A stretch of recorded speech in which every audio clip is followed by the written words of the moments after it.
Jamais durma sem antes falar essas 4 coisas para Deus, e a última com certeza vai renovar a tua fé. Mas antes, salva esse vídeo, envia para quem você ama e deixe seu amém nos comentários. Primeiro, o Senhor é meu pastor e de nada terei falta. O Senhor me guarda e guarda a minha família contra todo o mal.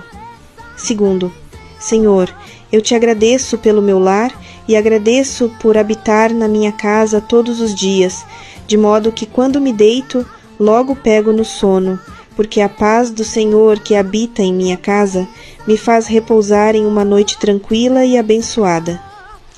Terceiro, eu sei que o Senhor cuida de mim, lançando fora toda a ansiedade e me fazendo confiar de que o meu dia de amanhã já está preparado para mim. Quarto, Senhor, tudo aquilo que eu fiz que lhe desagradou,